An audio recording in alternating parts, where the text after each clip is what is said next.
Hello, everyone. Our episode today is a bit different. We have an exciting interview to share with you. We're speaking to a special guest, Dr. Wesley Adams. He has a very diverse background, including expertise in paragliding, scuba diving, and primitive survival.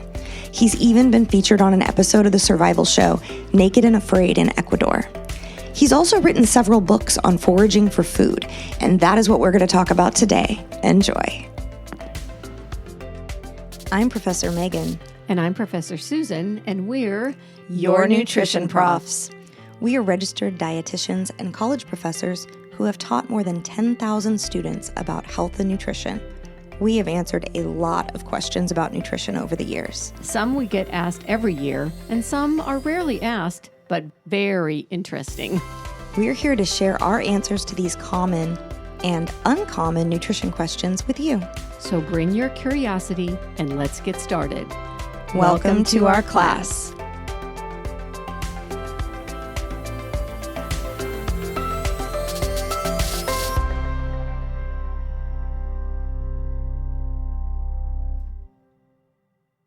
Hello, everybody. Welcome. Today we have a really exciting episode for you. We have a special guest, Dr. Wesley Adams. We have had the pleasure of knowing and working with Dr. Adams for several years. He is currently a professor of kinesiology and education here in Texas, and he has an educational background that includes kinesiology, exercise science, higher education, administration. He is very diverse.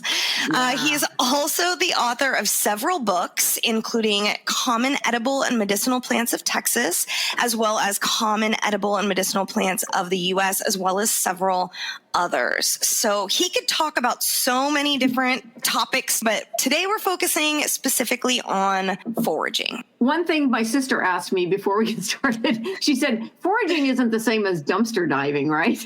No. Oh. No. Yeah. Well, I mean, it is a food. I mean, technically you're foraging around for food, but I think the more technical definition, what most people think of, is actually having a knowledge of either a plant resource, could be mushrooms, could be small insects, small animals. I mean, you're just looking for a food source. I think most people think plants, but it could be any of those categories. Oh, cool. I'll tell her. All right, Wes, can you tell us a little bit about how you became interested in foraging for wild foods? So growing up, my grandma on my dad's side, we all lived out in the country for a long time. They didn't have electricity, running water. It wasn't until the late 60s that they actually got electricity. So a lot of their food had to come from either what they grew or what they knew to forage for, or they had to hunt. And so that background knowledge, we weren't too many generations removed that I got introduced to that early on. And so when I stayed with them, that was a big part of their education, was to pass on that knowledge. So a lot of the neighbors when I say neighbors, we're talking about people that lived miles away, but people that were in the area would come by and ask my grandma, like, when to plant things, where to find things, what's edible. Especially if they were new to the area, a lot of people in the area would tell individuals to go see her. And so that's really where I got started. I saw the importance of it. And I thought everybody was taught that information. And then as I grew up, I realized that's not the case. Definitely not. Yeah. Not when you grew up in the suburbs like me. Mm-hmm. That's what you did when you were a kid, right? So you've written these books. Why do you feel it's a valuable skill to have now? Well, I think COVID taught us a lesson. You know, there was a run on supermarkets. I mean, people didn't really have their priorities correct. I mean, they were more worried about toilet paper than food. And so, but we did see a big run on those food stocks that would last a long time, like canned foods, rice, flour, those things that store for a long time. The individuals that had their priorities right went after the right things, and they had to put limitations on how much you could buy at certain times. So I think COVID was, for this generation, one of those moments that they'll never forget. And I think we should learn a lesson from that. Those books, that first book, that you actually mentioned went live right around that time, and I saw a huge spike in sales. And I don't think it would have sold as well had COVID not happened. I think people were worried. They didn't know what to eat, and they wanted something that if things got worse, if the internet went down, there was still some sort of reliable information that they could go in, look at, and at least find out this is what I should focus on if I'm looking for things to eat, at least plant-based food sources. With the prices happening at grocery stores right now, I think it's, kind of continuing on the importance of being able to, plant something in your backyard or go to a park and be able to find cool and interesting things that you could consume. Right. Yeah, COVID was the first time in my history that I saw others actually foraging in a park. So I would walk and I would go kind of check out what was going on campus. And for people that don't know, our campus borders Live Oak Park. And down at the lake, there are a lot of wild edible plants, obviously, but one that was around during that time was wild onion. There were two ladies down there near the lake, and they had baskets full of wild onions. And I'm like, oh man, people are really taking this seriously, and at least they know what they're looking for. But yeah, that was the first time in my lifetime that I'd seen people actively foraging in a park. Wow. That's cool. So my concern about foraging is there an easy way to identify an edible plant versus a plant that might look like it but be toxic? Yes, they're especially in Texas. It gets a little bit more problematic depending on the area of the world, but we're fortunate because Texas, especially this part of Texas, is really biodiverse, and the poisonous plants or toxic plants that would kill you are fairly easy to identify, and they're fewer in number. Here's what I mean by that. Most of your edible plants have a toxic or poisonous mimic. So the one that everyone should know, especially in South Texas or even all of Texas, is hemlock. Either water hemlock or just regular hemlock that would grow in your backyard. If you're going to confuse a plant, more likely it means you're out in search of wild carrot, prairie parsley, a lot of these plants that look like hemlock. They're in the same family. And that is a plant that if you get it wrong, it's almost like eating a poisonous mushroom. There's no known antidote. So if you get a lethal dose, there's not a lot anybody can do for you. So, hemlock is one that I tell all my students. I'm like, that is the plant that you need to identify. Another example of that would be wild onion. We just talked about it. It does have a toxic mimic, but it's not going to kill you. Right? You would have to eat a lot of its toxic mimic to make you sick. So that's called crow's poison. They grow right next to each other, just like wild carrot and hemlock grow right next to each other in the same area. You would have to eat a lot of crow's poison. You probably, if you made the mistake, you would get an upset stomach at most. But obviously, the dose makes the poison. I'm sure there is a level that if you ate enough of it, it could become fatal. But I don't think you would get there before you started becoming nauseous from eating it. Here's a great example. I had a student. Y'all know this student. I won't mention him by name. But he caused some issues on campus. So I think you know the one I'm talking about. Yeah, I think we do too. Oh, goodness. He took a lot of my classes. For some reason, he liked me quite a bit. And we had covered wild onion. He goes, oh, I've got that in my backyard. I said, why don't you bring that in? So he brings it in. I was like, because I knew it was the time of year where wild onion would be difficult to find. And if he's seeing it, it was probably crow's poison. And the way you tell the difference between the two is if you crush it up and it smells like onion, it's onion. I mean, there's just no way around it. Crow's poison is not going to smell anywhere close. It's going to have a grassy smell to it. So before he brought it out, I said, all right, does it smell like onion? He says, no, but it looks exactly like onion. It's got to be. I was like, well, if it doesn't smell like onion, it's not wild onion.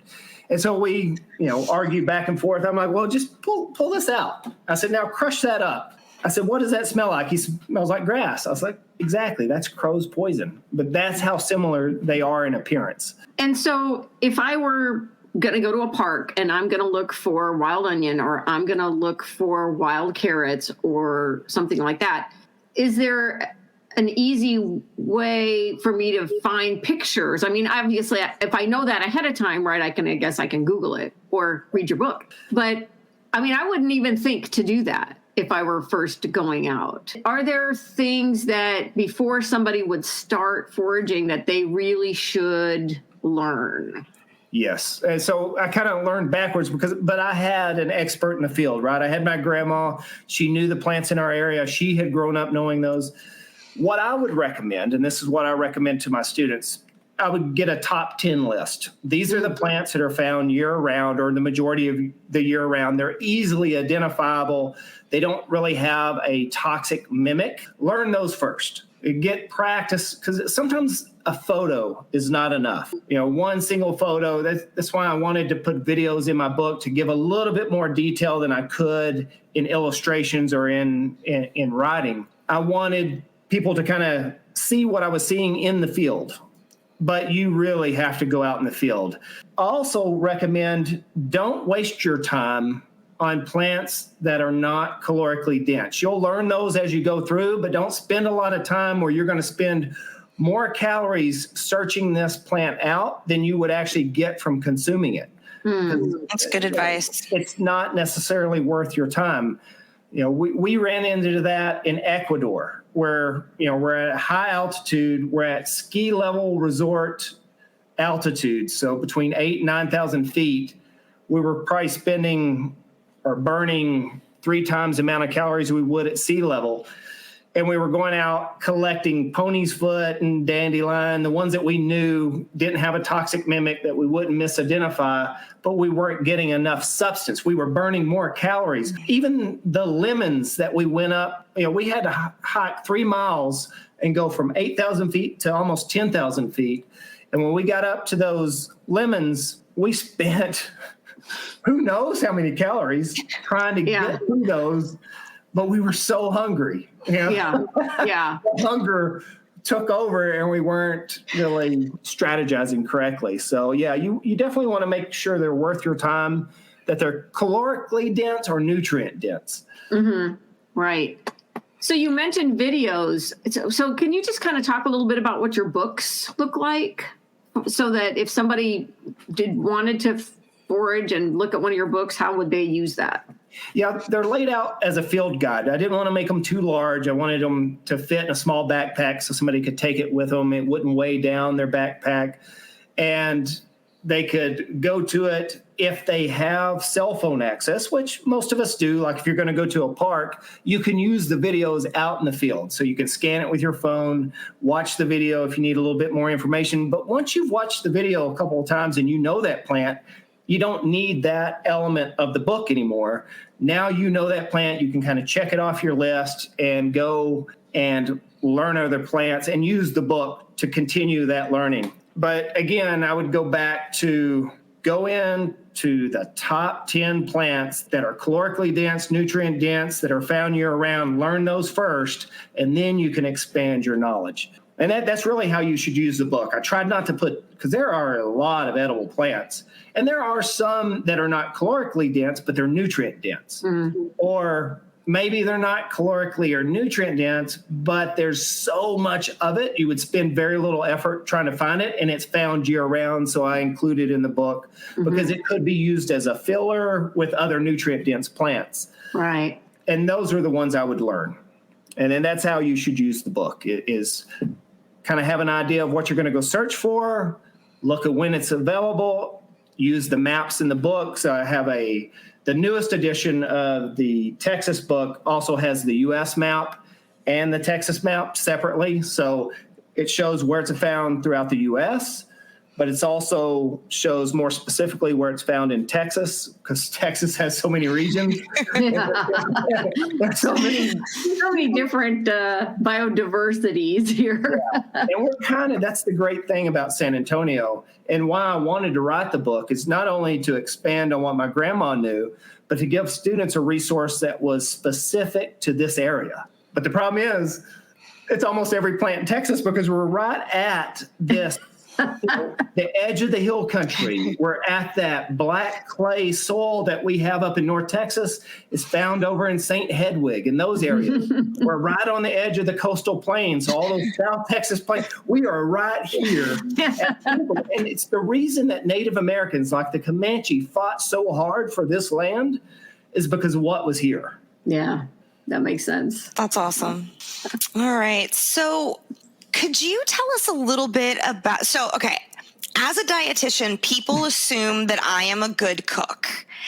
And I just not. I want to be, I try really hard, but it doesn't come naturally to me, ingredients and just whipping stuff together. Like I need recipes. I need to know what to do. So if I'm going out and getting some of these amazing wild plants, what would I do with them? The only thing I can think of is just like salad greens. That's the only thing I can imagine doing. Use them in known recipes. And so that's what my grandma would do. And that's what, when my mom learned from my grandma, she took her East Texas recipes and blended it with what my grandma knew. So here's a good idea. We just talked about wild onion. You can go to the store. You can buy green onions, very similar in size, taste, flavor to the wild onion you would find out at the lake on our campus. Start cooking with that. What recipes would you use green onion for? Or for us, we would normally cook it with okra and squash, fry those together. That was a common recipe. You would use it in soups. Almost every soup that we make, chicken noodle soup, my mom's beef stew, that wild onion would go in there instead of something like a yellow onion or a white onion.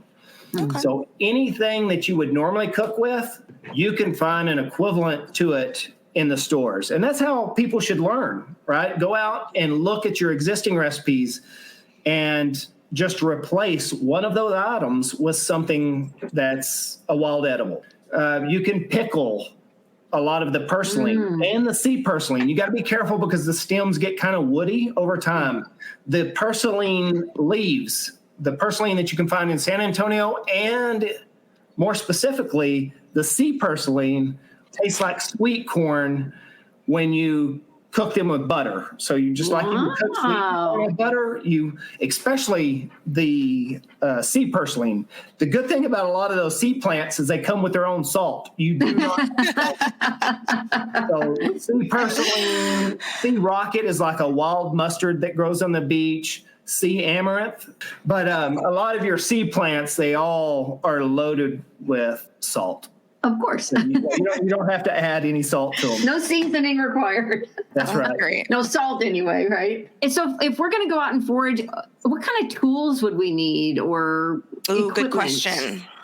Plant dependent. So okay. Great question. So often like when I'm driving back from the beach, you get out towards Pleasanton and those areas where there's a lot of prickly pear cactus.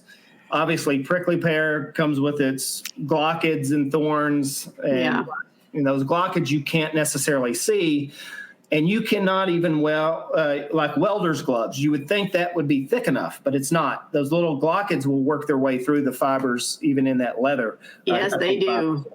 So a good way, if you were unprepared to harvest a plant like that, would be to take like a plastic bottle, cut the end off. It's about the size of a prickly pear, and you can fit it over it and grip them that way. And those glochids won't go through that. Or if you're prepared, bring tongs. And I always carry, I have a little knife. It's a little multi-tool. Oh, yeah.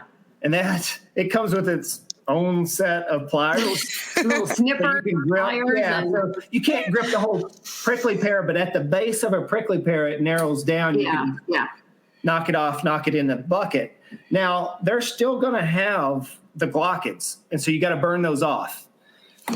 So like I have a little map cutting torch, and you just burn them off with that before you can handle them. Other plants can be irritating. So I don't know if y'all have ever picked okra. That's not a wild edible plant, but there are plants that will irritate your skin similar to that, where they have fine little hairs. Probably the best known would be stinging nettle. Super nutrient dense. And a lot of people have recipes where they make soups out of it and stuff, but how you handle it is important because It's not necessarily formic acid, but it's like formic acid. Most research will tell you that it's very similar in chemical composition to formic acid. So that's what an ant stings you with. So it's about that level of a sting if you get hit by those hairs. Same thing for bull nettle. It's actually a different type of plant, but it has similar stinging hairs, but they're worse and they last for days. They're almost like fiberglass where they break off and they get embedded in your skin. And like with stinging nettle, I can get stung by that and be okay within an hour or two. But with bull nettle, it's the gift that keeps on giving. You irritate it, it releases a little bit more formic acid, and then you get another dose of it, 2 or 3 days later. So you definitely want to wear gloves for things that have hairs that would irritate you. Another one, and this is that same student we were talking about with wild onion. I had warned him against agave. He's like, well, I want to bring this to class because we had mentioned how useful the fibers were. And that's what they make tequila out of, right? So they chop blue off agave, right? Yeah, and before it sends up its flower stalk, all the carbohydrates and sugars that are in that ball, that's what they ferment. So they chop all the leaves off, they cook that down to cook out the sugars. Well, if you look at those guys that harvest the agave, they have really long axes or things that chop. They're kind of like extended machetes. Right. Because you don't want to get any of that sap on there. That sap will burn you. Wow, I didn't know that. That individual that we were talking about got that on him, and he had rashes. Oh my gosh! Do you know where that rash would come from? I'm like, it's from the agave. That I told you not to work in. We talked about this. Why I didn't want you to bring it in because you really couldn't use it. Oh my gosh! Oh, that's great. There are other ones like prairie parsley, and that grows a lot through like central and north Texas. We don't have it down here as much, but it can be activated by the sun. So it's photosensitive. It'll make you really photosensitive if you get that sap on you. So you may not have an issue until that area of the skin is exposed to the sunlight, and then you start to develop a rash. Wow. So if I'm making a list, I'm going to want gloves. Yes. I'm going to want some kind of maybe multi-use tool. Yes. I'm going to want maybe tongs. I'm going to want a bucket. Yeah, if you don't know, right? If you don't know because you've never foraged before, you don't know what you don't know, I guess. Yeah, it's a good idea go with a digging implement in case it is a plant with a root source, like bull nettle. Most people are not going to harvest just the seeds. They're going to want their root because that's where, even though it's fibrous, it has a lot of carbohydrate in it. So, yeah, you would want gloves there to get past the plant, right? Yeah. Then you want some sort of digging implement to get into the ground. So some sort of sharpshooter, like a spade. You don't want the little small digging implements unless it's close to the surface because you're going to wear yourself out. So like the military style shovels that fold, those are great. The ones that you see for camping, those are really good. Okay. Don't get you deep enough for most plants that have a tuber. Like if you were going to go out and get sunchokes, those look like sunflowers. Their roots are equivalent to what you would get in the same size of a potato when it comes to like caloric density. And those are easy to dig up. Like sometimes you can just pull on the plant itself and pull them directly up. Sometimes like you can weed. Just like pulling a weed, and it'll bring most of the root up. But if you had a small shovel, that would help. So if you don't know your plant, you don't know the issues, always some sort of protection for your hands, some sort of digging implement, something to store whatever it is that you're going to bring back. So like when I go down to Pleasanton, there's 2 rest areas there on 37, and there's Mustang grapes. So those are going to be ripe from July, August on average, depending on how much rain we get, how much sunlight. And so when I go down there, I bring 5-gallon buckets because my sister wants the Mustang grapes to grow really good along a fence line. So these are easy to get to, and I can get 20, 25 gallons of grapes at one of those rest areas. Yeah, it doesn't take long either. Same thing with prickly pear. If you go and you've got the right tools and enough people, you can get more prickly pear than you'll ever use. And that kind of goes into like foraging guidelines. Don't take more than you need. right? Don't take all of the plant. You want to leave a little bit of it for the next year so it'll continue to grow, continue to seed, continue to spread. So like Native Americans, let's say they're out looking for wild mustard. They might take a few leaves from one plant and go get a few more leaves from the other, but they wouldn't harvest an entire plant because they want to leave that plant to seed for the next year. And that also gets into legal issues. You don't want to go into areas that they don't want you to forage. So like a state natural area, unless they specifically say you can or you've gotten permission, you shouldn't take it from any state park, definitely no national park. It kind of goes into those camping rules, leave it as you found it. Yeah. So they take a picture and say, yes, this plant is here, but you don't want to be harvesting or foraging in any of those areas unless they allow it. There are some national parks that they allow it because it's a large enough, like mushroom foragers. There are certain national parks where you can go in and forage for mushrooms. Not an issue. But if you don't know, you need to call ahead and get permission before you go so you don't violate any state laws or national laws. That's really good advice. It is. And so like you're talking about a rest area, right? That's just a public area. Yep. No problems there. No problems. You talked about the park. Yeah, the city park. Campus, the city park. Did you have to get permission from the city or it's just... Well, now the ladies that were taking the wild onions... they were taking quite a bit. So I have never called live oak because I've never taken enough to matter. Like I might take something, let a student try it, but I'm not harvesting large amounts enough to use. But yeah, you definitely want to call ahead. If you're going out to forage and you're going to take a substantial amount, or even if it's a state park, a national park, even if you're going to take a small amount, I would get permission. And certainly not on private property. Exactly. Now, you've got to be really careful that you're not in an area that is open to the public for foraging, then you don't accidentally cross into somebody's private land. That is a huge thing, especially in Texas. We don't have a lot of public lands like they do in other states. A lot of it's privately owned, and it's really easy to get in and get on somebody's land and not realize it, especially if they don't have fence lines to indicate where the property line is. That's another common problem with people that forage by river. So Texas Parks and Wildlife says you can be, if they haven't changed the guidelines, I think it's 150 feet from a navigable waterway. So anything that you could navigate by kayak is completely legal for you to go on. Nobody can own that property. But people will get on these lands and not necessarily know the rules. They'll start to forage along the river, and they might end up in somebody's private property. And now that has become an issue. Right? Now you've trespassed on somebody else's land. And not only have you trespassed, you're taking something from their land. Their resources, right. Yeah. Wow. That is a lot of really great information. Yes, my gosh. That was amazing.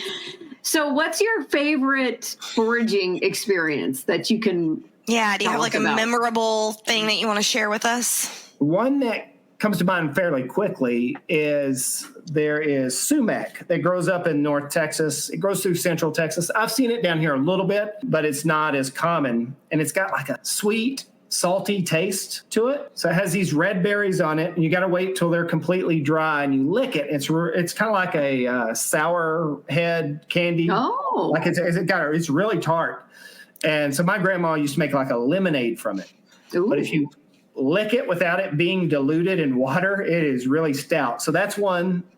And the very first person I met in my kindergarten class, Dawn Harden. I don't know if I can mention her name. Dawn, hopefully she's a listener. Yeah. So the very first person I met in my kindergarten class before school had ever started we were foraging. It was my mom, my dad, her mom, and her dad, and dewberries, which are like blackberries but smaller, sweeter. Every April, May, June, we would go out and just pick on the weekends. And that's how I met her. And then that's how I got to know that she was going to be in my class. And then when we rolled into school that September, that, I already knew her. And that's something I still remember is meeting her for the first time when our families were out foraging for dewberries. Look at that. Foraging, bringing people together. I had no idea. I love it.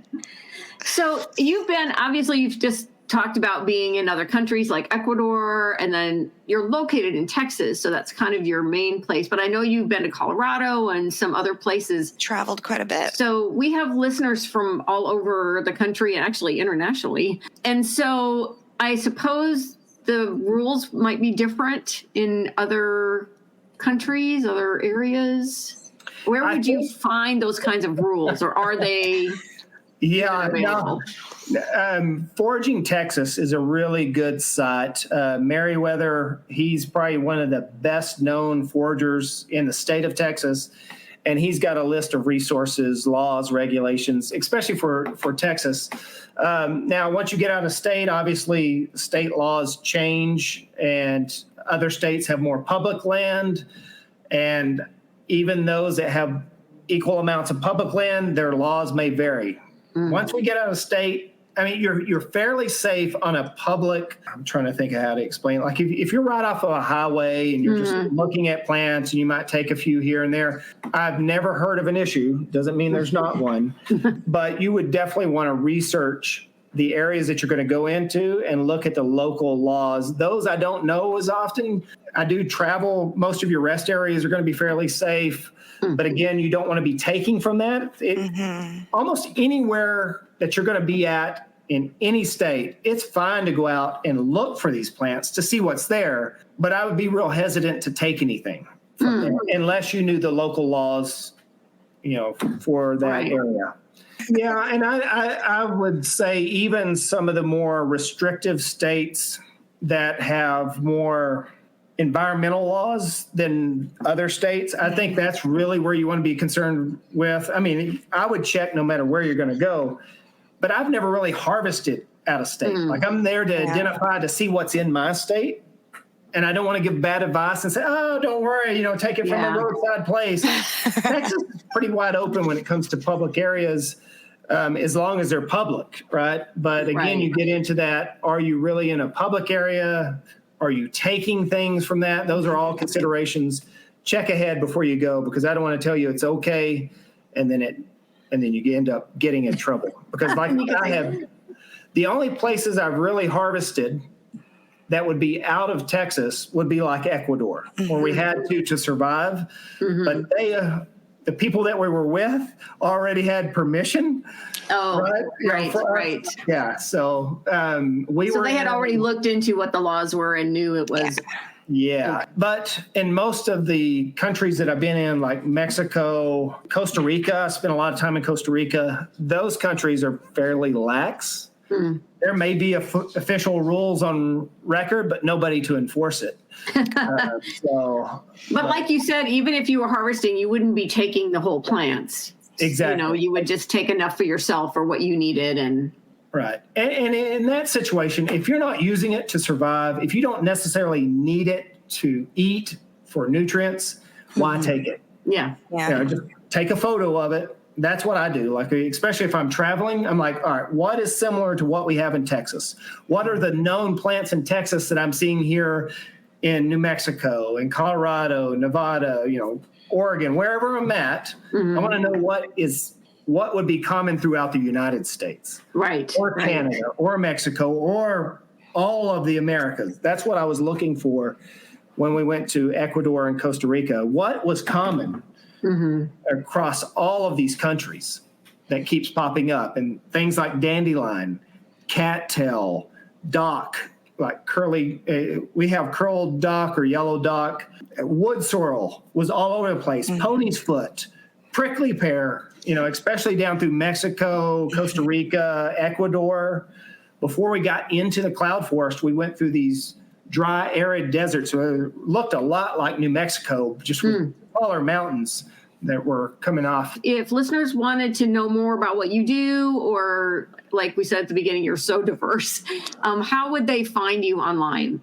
Probably the best thing is to go to my YouTube channel. So Texas Wes Adams, if you want something that's more outdoor adventure, like kiteboarding, paragliding, that kind of stuff. So it's Texas Wes Adams. Yes. And then I have Kinesiology College on YouTube. Okay. If you just type in Kinesiology College, edible plants, a lot of those plant videos and some of the same ones that are in the book are on there. So if somebody wanted to kind of look at it, check it out, they would have a lot of those plant books on Kinesiology College. And you've written a recipe book too, right? For foraging? So what I did was I took my mom's recipes, the ones that we would have on Sundays, and I integrated some of the more common edible plants. Like for okra, the replacement for that would be devil's claw. Very similar in taste, a little bit more bitter. So you really want to fry it to get some of that bitterness out. But yeah, I just took some of my mom's recipes and mixed it in like we were talking about with wild onion. You know, in the recipe, if you don't have wild onion, you can go get green onion in the store. And some of these plants that you would forage for, you can find them in the store, like black walnut. Yeah. There's a black walnut pie in there, and it tastes totally different than English walnut. It has a good taste, but it has an aftertaste. So I see why it's not as common. Yeah. Okay. Mesquite flour.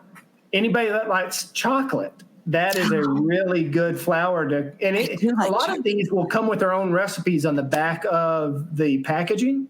And the problem with mesquite flour is kind of like black walnut it's got a chocolatey taste, so you can use it in similar recipes like brownies and chocolate cake, but it has an aftertaste, a strong aftertaste. So be prepared. Be prepared. Wow. Well, we'll put a bunch of links in the show notes so that people can find you. But is there anything else you want to tell us? This is fascinating. Well, I think it's a great skill to have, and it's one of those that you want to learn before you need it, right? It's not something that you can just learn off the cuff. That's how people get themselves in trouble, is they try to rush it. Take your time, make sure you know that plant. Make sure you know it well. If you're thinking about consuming it, it's a good idea to have an expert in the field verify what you found, especially if you're brand new to it and you don't have a family history. Get somebody else to verify that you've made the correct identification and know those most toxic plants, or at least the edible plants that have the toxic mimic, so you don't get yourself in trouble. Yeah, great advice. Really, really good advice. So are there foraging groups in most cities or most areas that you could become part of if this was something you were interested in? Yeah, in Meriwether's Foraging Texas, that website I mentioned earlier, that is probably your best resource to begin with. Because not only does he put on classes and you would have an expert in the field this guy has been around. I've learned a lot from him. If you look at a lot of my references, they come from him. He's not the only one, but I know where he got a lot of his sources from. There's the Mormon book, which is a popular foraging book, and he's pulled a lot of his stuff from him, but he has a family history similar to me, but even more so. His website is probably the best all-around resource for finding classes, getting in with groups. Just the knowledge that's on that website is amazing on how he's put it together. Okay, well, we'll link that one too in our show notes. Yeah, foraging, that would be my go-to. Like, before you invest in a book, start there. See if you're truly interested, learn a couple plants from that, and then if you want something more permanent, then buy a book. Mm-hmm.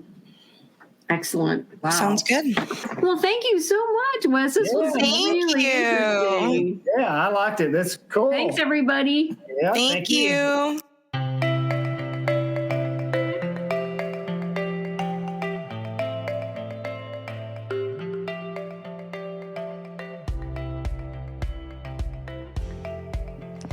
Thank you so much to Dr. Adams for being our first interview and sharing his expertise on foraging. If you would like more information on foraging, we've got some links on our show notes at yournutritionprofs.com. You can purchase Dr. Adams' books on Amazon, watch his videos on either of his YouTube channels at Texas Wes Adams or at Kinesiology College, or connect with him on Instagram at Texas_Wes_Adams. We've linked these as well. Join us next week for what we're calling Season's Eatings, an episode all about holiday foods. Class dismissed.